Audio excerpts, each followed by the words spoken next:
વઢિયારા ઘટના એવું છે કે 5:30 વાગે ફોન આવ્યો ગ્રાહક નો કે બેન તમારી ભાઈ રાજેશભાઈ બોલો તો કે હા તો કે તમારી રેકડી સળગી છે તો અમને વિશ્વાસ નતો આવ્યો ભાઈ પર આપણે ભાઈ હા બતા હશે અમને વિશ્વાસ તો ભાઈને કીધું કે ભાઈ વિડીયો કોલ કરીને બતાવો ને અત્યારે કોઈ પર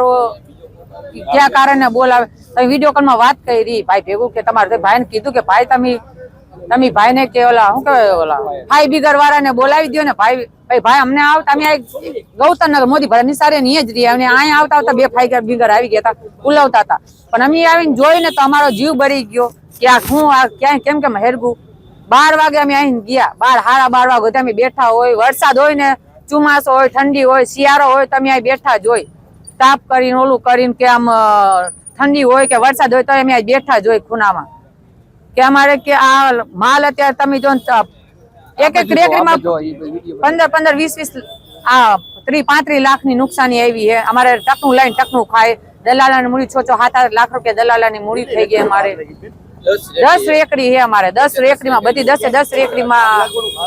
ઈ કઈ ખબર નથી અમને 5 વાગે ફોન આવ્યો પછી ખબર પડી કે રેકડી અમારી સળગે છે અમારી માંગ છે હવે જે મોદી સરકાર કરે ઈ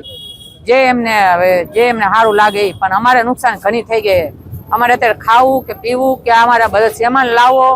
કે અમારે શું કરવું અમારે સામાન જ અત્યારે તમે જો લાવીએ ને તો 4-5 લાખ રૂપિયાનો સામાન થાય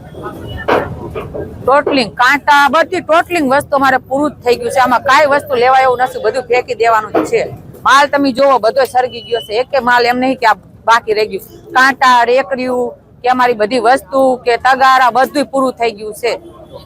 અને